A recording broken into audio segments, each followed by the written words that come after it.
All right, good afternoon, everyone, and welcome to downtown Silver Spring and Montgomery County. My name is Kate Stewart. I am the president of the Montgomery County Council, and I am so honored today to welcome our governor, Wes Moore, to Montgomery County.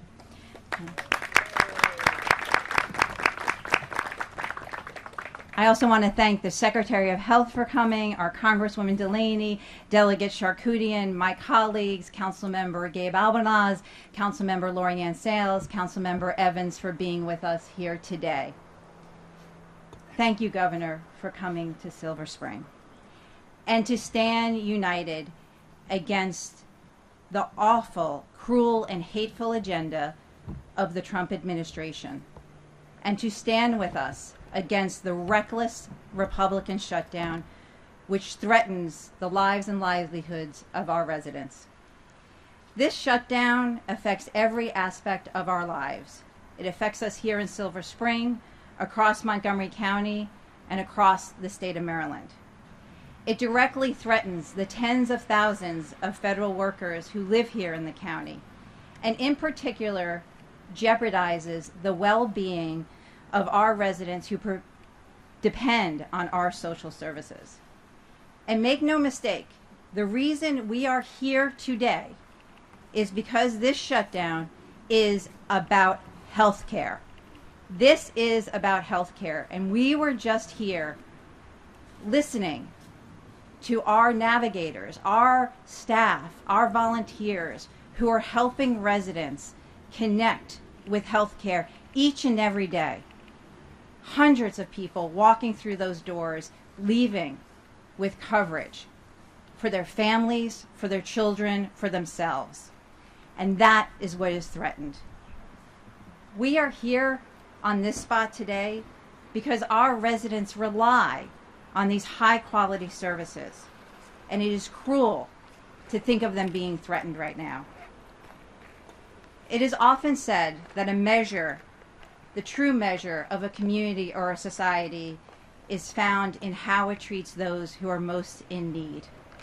And I can tell you that here in Montgomery County, that we not only provide services and ensure access to health care, but that each of the people who work in this building and work here throughout the county do so with deep compassion and treat every single person who walks through our doors with respect and dignity, because that is the Montgomery County way, and that is the Maryland way.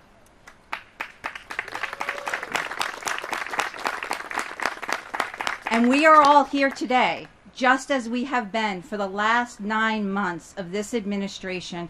We are here today united, together, because we will not leave behind the residents of Montgomery County or the residents of Maryland. And it is my great honor to have our governor with us today, a man who truly knows what it means to leave no one behind, and who is here to listen to our residents, to our staff, who are doing the work day in and day out to make sure that we are supporting those in need in our county. Governor, thank you for joining us today.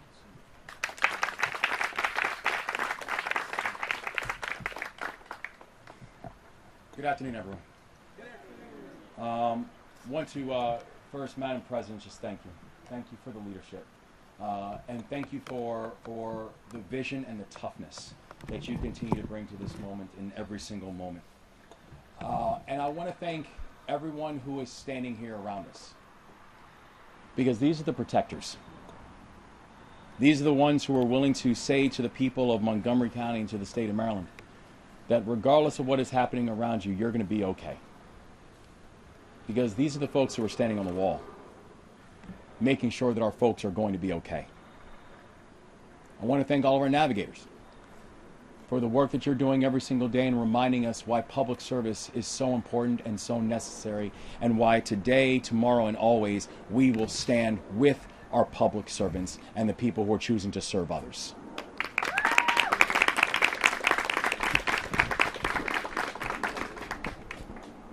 And we know we need it now more than ever. Because 2 days ago, the federal government shut down. And I do want to be very clear. Shutdowns do not just happen. They're a choice. And Washington broke its pact with all 50 states because the President of the United States could not close a deal. Could not close a deal to make sure that health care could be more affordable. So they shut the government down. The President's unwillingness to negotiate, that is not going to hurt a zip code. It's not going to hurt a political party. It's not going to hurt a group. It's going to hurt all of us. Frankly, whether you voted for him or not, it's going to hurt all of us. And next week, Maryland should receive coverage through the Maryland Health Connection. Will begin receiving letters about premium increases. The Maryland Health Connection is the state's health insurance marketplace. And I just got an update from the team this morning about what our folks are about to see. Because there are over 190,000 Marylanders who rely on federal tax credits to make their health care more affordable. Real people in every part of our state who rely on these tax credits.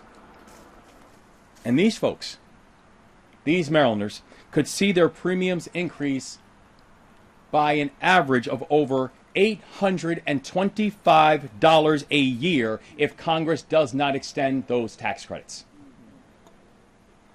$825 a year. Or in other words, their premiums will nearly double. And right now, the federal government is shut down. That under this White House, Marylanders will continue to see rising costs on everything from groceries to energy rates. That the president doesn't mention that energy costs have gone up by 20% in Maryland since he's been the president of the United States.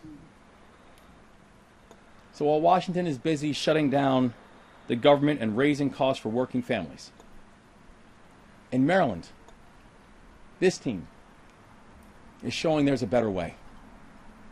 Because on Wednesday, I announced immediate actions that we are taking to protect Marylanders during this shutdown.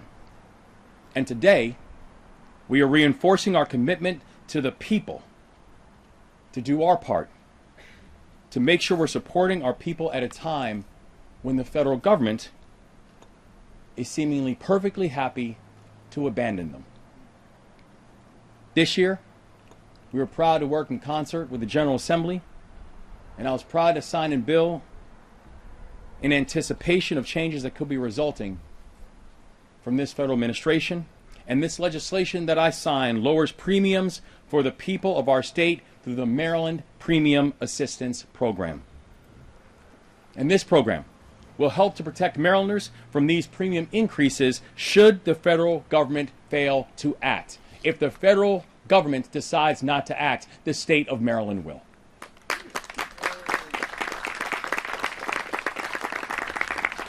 So Marylanders who would have faced a 95% increase in premiums could see those increases reduced by 2/3. This amounts to an average saving of around $500 per year for Marylanders on the exchange. And this fund is also expected to cut the number of Marylanders who are at risk of dropping their coverage due to a lack of affordability by half. Today, the Maryland Health Benefit Exchange is launching a 2026 edition to help Marylanders calculate their health care premiums. And this tool will also help Maryland families to compare their health plans and to learn what supports are available to help them to reduce the health costs for them and for their families.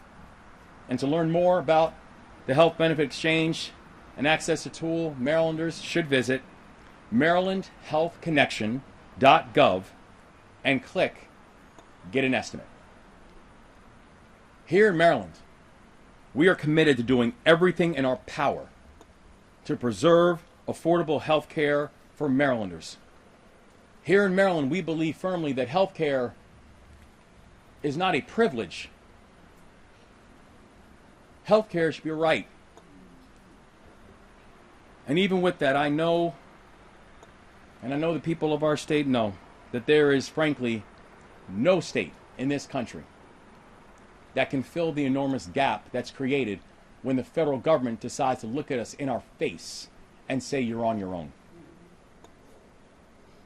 That no state is prepared to take on what happens when the federal government doesn't just decide to alter its relationship with our states, but in the case of this federal government, they decide to sever it. But in Maryland, we are going to do everything in our power to make sure we're standing in the gap, to make sure we're fighting for our families, and to make sure we are bringing health care costs down.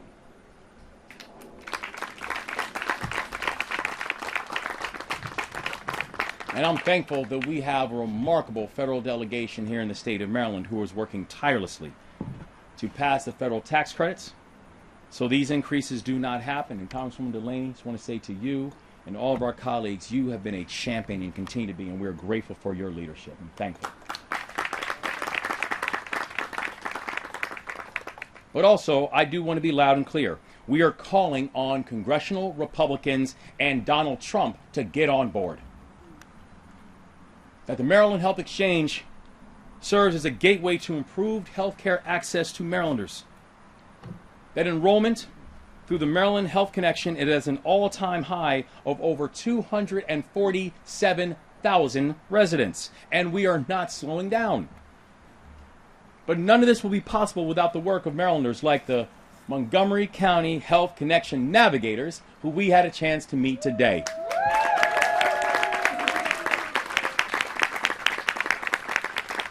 Thank you for raising your hands to serve. And I hope and I wish that everyone had a chance to hear what we all had a chance to hear earlier.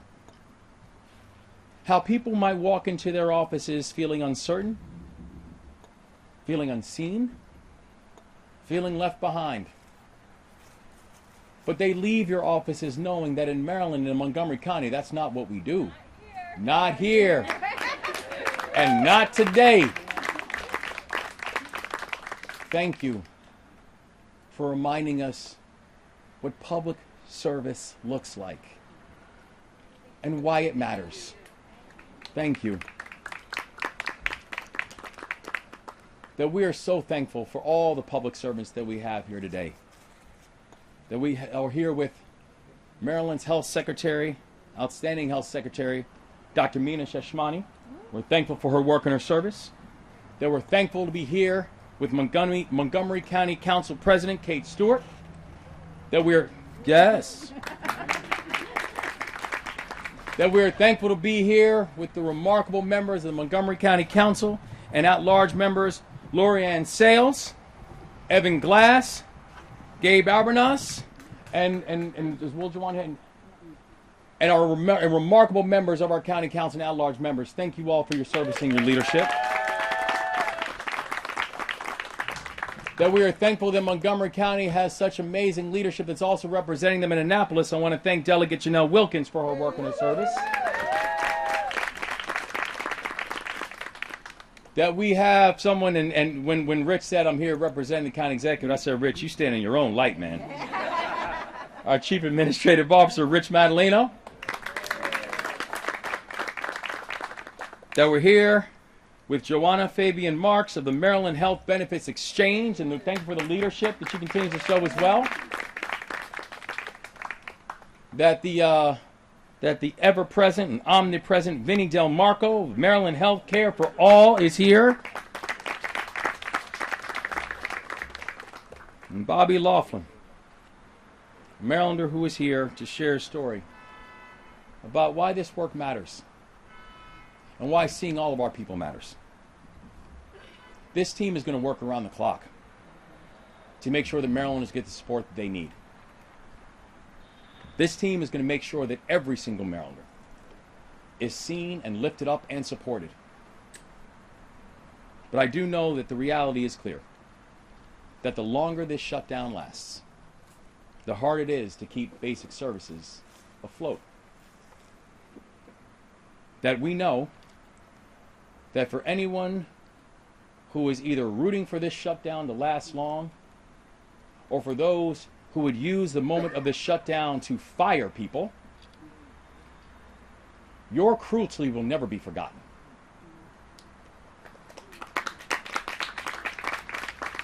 So on behalf of 6.5 million Marylanders,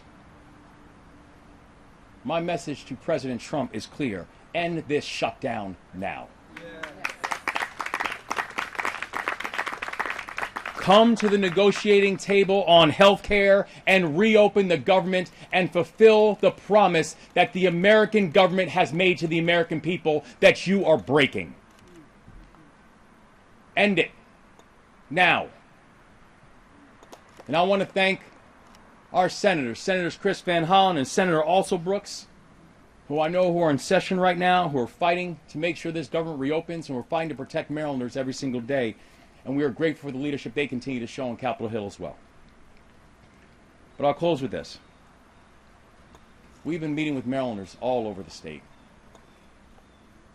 and the anger is palpable. People who just simply want their federal government to keep their promise, and nothing more. People who came up with an understanding that this is supposed to be a country that cares for one another, that believes in one another, and that fights for one another. But as I've heard from countless Marylanders who have seen how this team continues to work around the clock to make sure that we keep our promises, thank God we're in Maryland. Because we are in a place that understands that, yes, we have seen hard times and we will see more hard times. But as I learned in the military, in our state, we are mission first and people always. In this moment, we're reminded that we leave no one behind. And we never will. And so I'm thankful to now turn the microphone over to someone who leads with Leave No One Behind as her core focus in the work that she is doing to protect the health of everyone within our state. Maryland's Secretary of Health, Dr. Meena Cheshmani.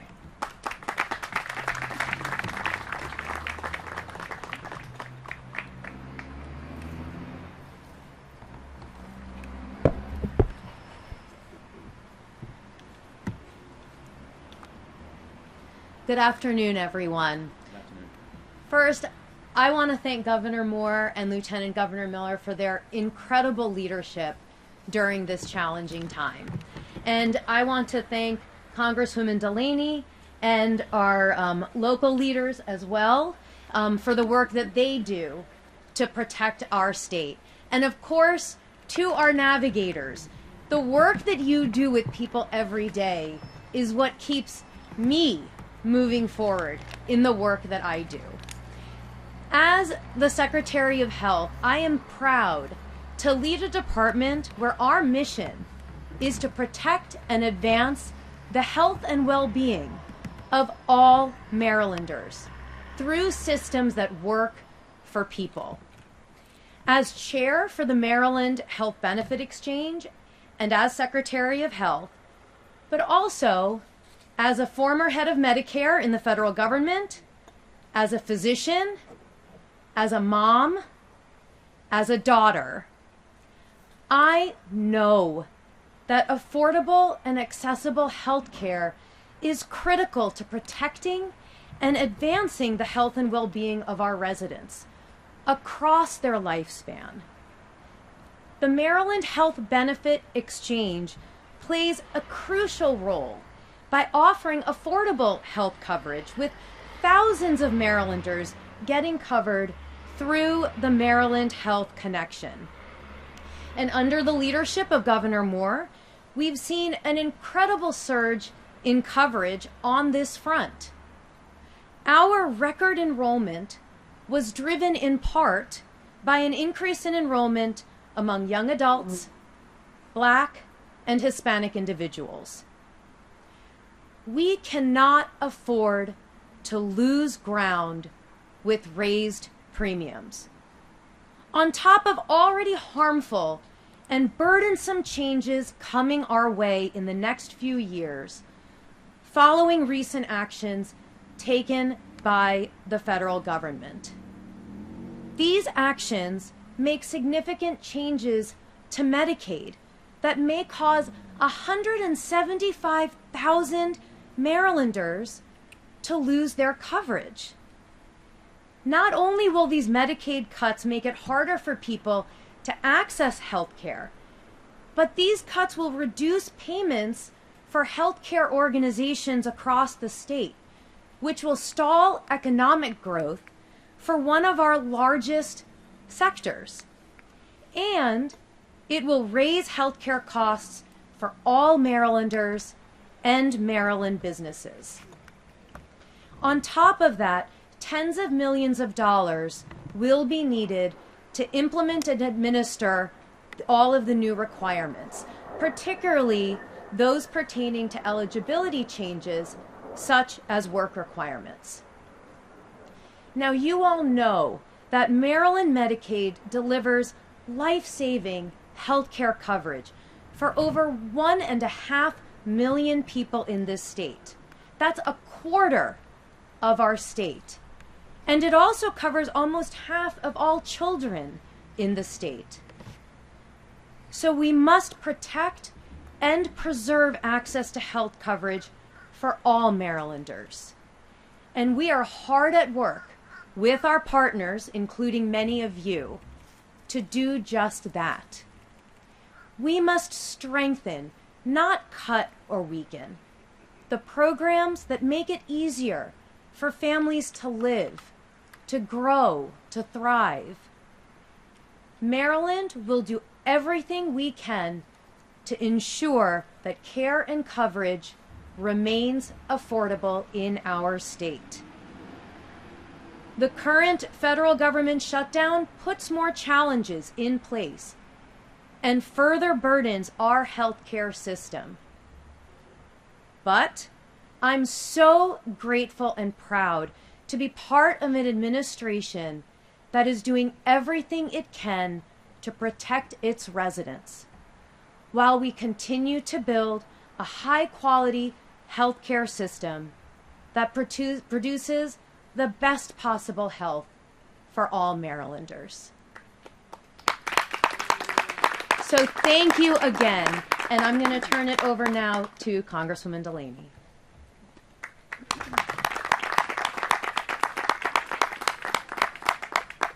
So good morning, and thank you, Governor Moore. Thank you to our Secretary of Health, and thank you to this incredible Silver Spring Center that has compassion every day for the people who walk through those doors, our navigators, and all of those here who care about, as we said, the health and well-being of those in Montgomery County, but the health and well-being of people across this great state.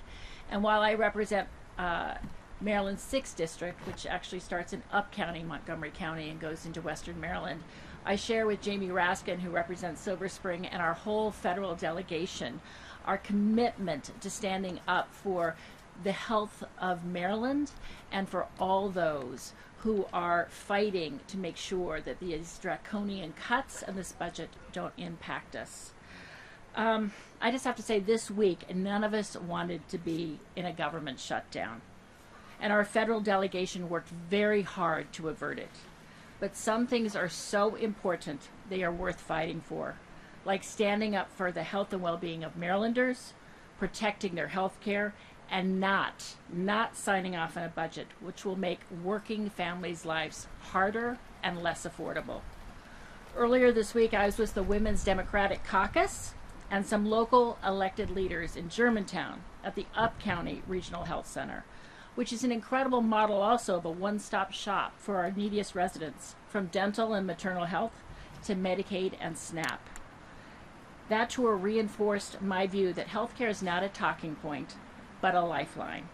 And when federal funding for the Medicaid and critical services are cut, the impact is real and staggering.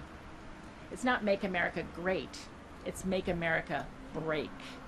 And our governor and those in this state are not going to break. Yeah, we're not going to break. We are not. We are going to come together, and we are going to come together in community and heart. Across the 6th district, 1 in 7 families depend on Medicaid, and more. Our stats say the more than 247,000 Marylanders. I heard 190,000, but whatever that is, it's too many that are enrolled in the ACA market coverage this year, and nearly 9 in 10 of them depend on premium tax credits to keep it affordable. Many without these credits, as we've heard, families in our district will see premiums rise by hundreds or even thousands of dollars a month, and many will simply lose coverage. On Tuesday, I was at a conference on the U.S. Capitol steps, and I met Tony. He's a father with a young family, and he is undergoing aggressive chemotherapy for his cancer. He stated without the ACA tax credits, his premiums would double and he would not be able to afford coverage. These are just not statistics. They are real stories with true impact on people and their families. Further, I have to lift up Western Maryland. When Medicaid is slashed, Maryland's rural hospitals and clinics could be forced to close their maternity wards, cut their mental health and addiction clinics, or simply shut down entirely. And this tsunami of cuts that I'm calling it, this tsunami of cuts that are nonsensical, that are coming on multiple fronts towards Governor Moore, but towards so many of our governors across these states. They're not always able to fill that gap. Thank God we have the Maryland health coverage and some of these other ways to mitigate. But this is simply not acceptable to me. Mothers in Garrett County should never be left without maternal care, and seniors in Allegheny should not be forced to drive hours to get critical medical treatments. But last, I have to lift up and say even a bigger point. This GOP and presidential-driven shutdown is hurting Maryland in other ways.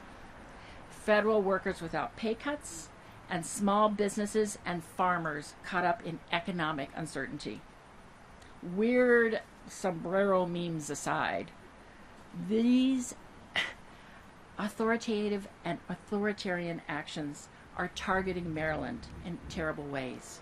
Our federal agencies and research facilities, the withholding of emergency FEMA funding, the threats to slash government workers during a shutdown, and the rescission of federal grants for many infrastructure and energy projects.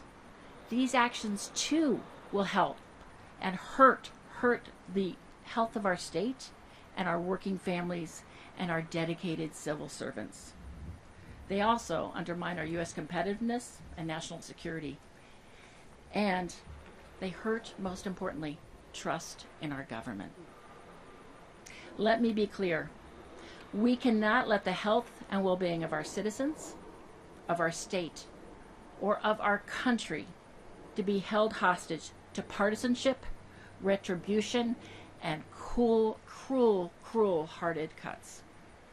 While I will continue to work on a non-stop basis with all of the federal delegation in Maryland to end this shutdown as expeditiously as possible, we cannot allow health care and the health of our people to be a bargaining chip left on the table. So I am standing united with our governor, with our state and local officials, with all of you in our communities in this fight to extend the ACA tax credits, to protect Medicaid and vital services, and to lower the costs for all Maryland families, but I might say for all families across this country. And as our great governor, who is a true leader, who puts people over partisanship, who cares about the welfare of our country, we know he leaves no one behind, and neither shall we. So thank you.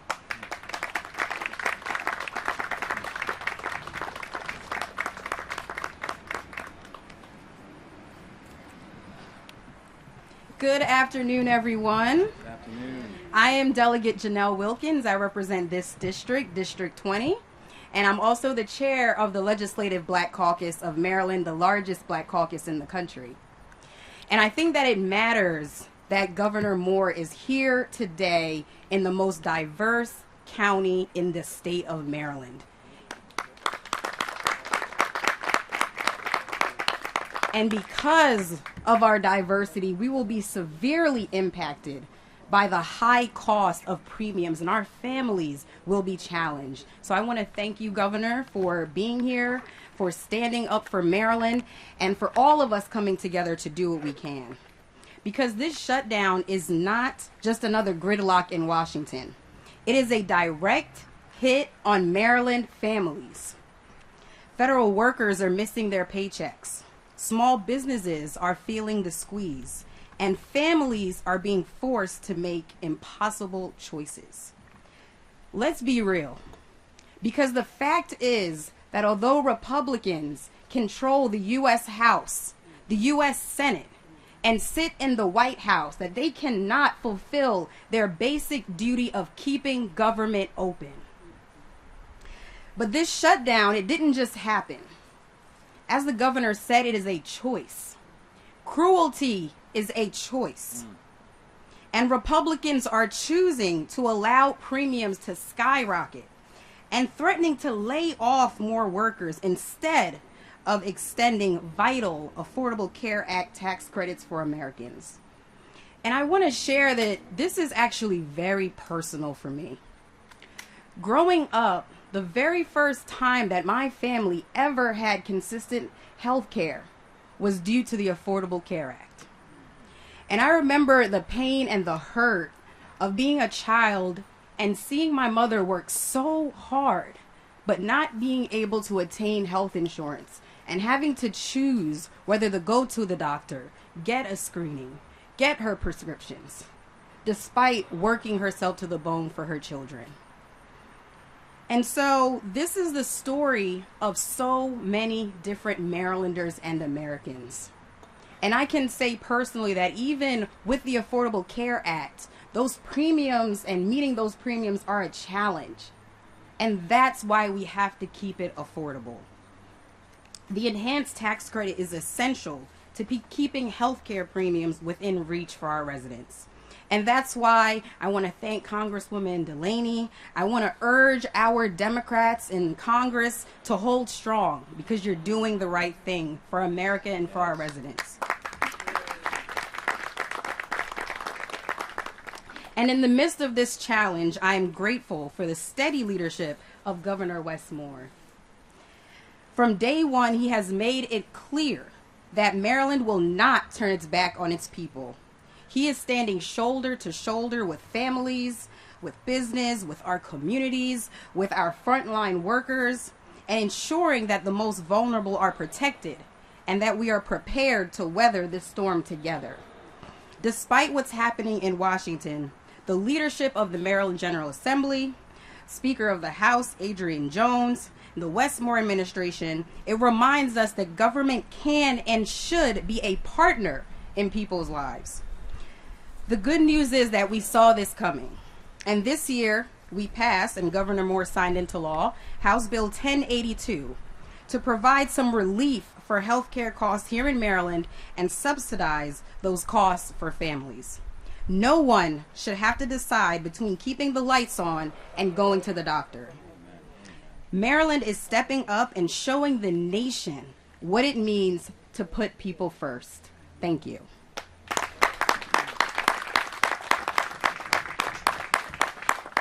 I'll now call up Johanna Fabian-Marks, representing the Maryland Health Benefit Exchange.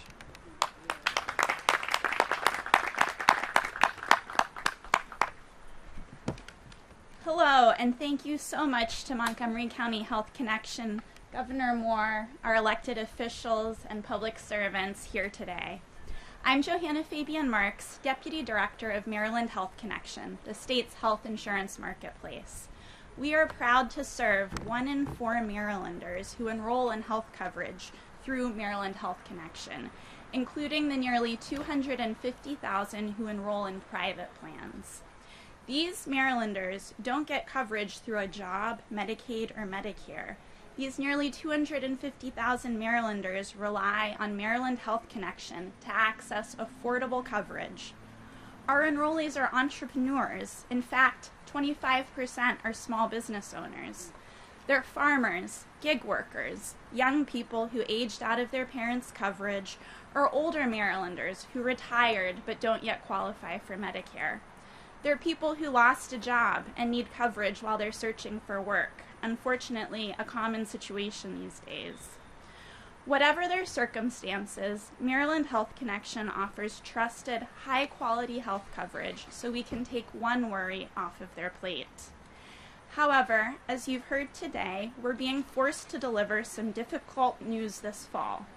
Our enrollees are facing unprecedented cost increases in 2026 because Congress has not extended the premium tax credits that have really made coverage affordable in recent years. I'm so grateful that Maryland stepped up to offer financial help to offset the loss of those tax credits. Thank you to the work of Governor Moore and our state legislature for enacting this new state premium assistance program. This financial help will substantially limit the increases that our enrollees would have otherwise seen. It's not a silver bullet. The state can't afford to fully cover the value of these lost premium tax credits. And if Congress doesn't act, the state can't sustain these costs long term. Still, for 2026, we are able to offer meaningful financial help to our enrollees.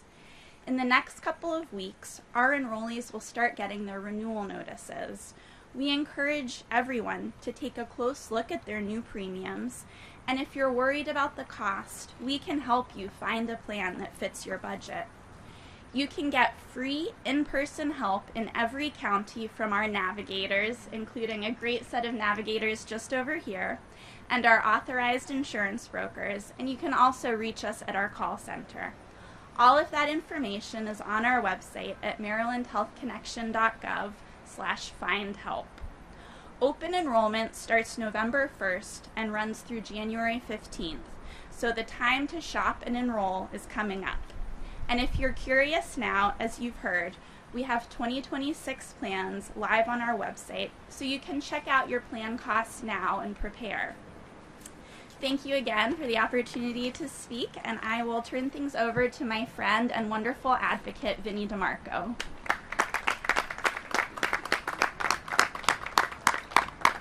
Thank you, everybody. I'm Vinnie DeMarco, President of Maryland Healthcare for All Coalition, and we have a motto: we love our gov.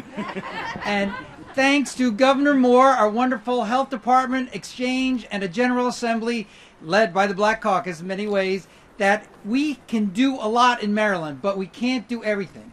But we have in Maryland reduced the number of uninsured by 400,000, from 13% of the population to 6%. And that has helped many, many people. Thank you, Governor. And there's so many people who benefited.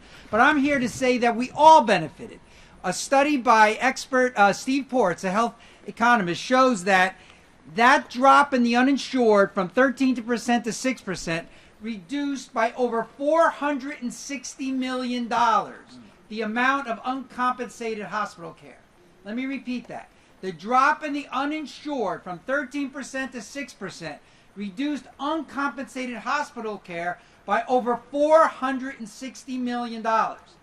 Ladies and gentlemen, had that not been done, that $460 million plus would have gone right into all of our health insurance premiums, automatically. Former Speaker, one of my heroes, Mike Bush of the House Delegates, called that very smartly a hidden healthcare tax. We reduced the hidden healthcare tax by over $460 million. If the United States Congress does not extend the advanced premium tax credits, we will go backwards and have more people uninsured. And what will that mean? Higher uncompensated health care, higher premiums, and a bigger hidden health care tax. So we urge the U.S. Congress to listen to our wonderful governor, as he said, and get it done and protect all of us. Thank you. And I want to introduce Bobby Laughlin, a young man who will talk to you about how health care coverage helps him. Hi everyone, my name's Bobby. thank you, Governor Moore, for defending healthcare for Marylanders and all this other excellent work for the state. I'm just going to give you guys a little bit of my experience with these subsidies. The federal tax credits and the Maryland Young Adult subsidies have been a lifeline to thousands of young adults like myself who struggle to afford quality health insurance. They have lowered my monthly premiums significantly, reduced my deductible by thousands of dollars, and improved my access to healthcare greatly. Previously, I was paying for a higher cost plan that did not give me much coverage. I had a high deductible and was paying hundreds of dollars for visits to specialists. If I had needed to go to the emergency room or needed other expensive treatment, I would have been put into thousands of dollars of debt. Most importantly, because I have a better plan now, I have had access to preventative care for elevated cholesterol, which would have otherwise gone unnoticed. I live a much healthier and financially secure life because I have quality, affordable health care. Young people like me in Maryland and across the country need the federal tax credits to be continued. Easy access to affordable health care has made it possible for young Marylanders to stay healthy and productive without fear of financial ruin from expensive medical bills. This law is not only important for the health and well-being of young adults, but has significant economic benefits for Maryland. By providing affordable health care to young adults, we can help to reduce the overall cost of health care in the state. This will lead to a healthier workforce, reduced absenteeism, and increased productivity. With the rising cost of living, a slowing job market, and an uncertain economic future outlook, it is more important than ever for our state and nation to take decisive action to ensure that those who need health care can afford it. Without accessible and affordable coverage, tens of thousands of Marylanders risk falling into crippling debt, suffering from preventable and debilitating health conditions, and even losing their lives. Protecting access to health care is not only a moral imperative, it is essential to the long-term health, productivity, and stability of our communities. If the federal tax credits end, we are lucky in Maryland that because of the state subsidy program, young people like me will be okay in 2026. But after that, the state will not be able to make up the difference anymore, and young people like me will see their premiums and deductibles skyrocket. I'm not sure I would be able to continue paying for my health insurance, which would be very bad for me and my family and bad for all Marylanders. Thank you very much. Great. The governor has time for one question, and then he has to jump, but the rest of our speakers will be available after that. Any questions? Governor Moore, given the unique impact that Maryland faces the longer this shutdown goes, how long can the state hold out and hope that this shutdown ends and hope that eventually these credits are restored? We shouldn't have been shut down in the first place. This is such an unnecessary burden that was just put on the American people, because there's not a single person up here, nor part of our congressional delegation, who was asking for the federal government to be shut down. But we also know this: a basic prerequisite for having the government open shouldn't be jacking up premiums and kicking people off of health care. There's a brutality in the way that governance is being approached by this White House. This idea that, and this isn't a deviation, it's a continuation. Because since Donald Trump has come into office, over 15,000 Marylanders have been fired. Federal workers who had the audacity of doing things like making sure that our food is safe, and making sure that critical infrastructure is protected, and making sure that we could try to find the cures to diseases. And these are the people they went after first? And so we should not be shut down right now. The people of our state know that we are going to fight for Marylanders. We are going to protect Marylanders. And we are going to do anything and everything in our power to make sure that Marylanders are not hurt by the cruelty we are seeing from the federal government right now. But let's be clear, we are in a federal government shutdown because Donald Trump couldn't close a deal. We are in a federal government shutdown because we had a Republican House and Republican Congress and a Republican Senate and a White House who said, you know what, we can actually do more dirt if the government is shut down. So we are going to do everything in our power to make sure that we can sustain, but every single day that the federal government says we are breaking our bond with our states becomes more and more complicated for not just Maryland, but for every state in this country to be able to make sure that, because we actually believe in our people, to make sure we're protecting our people.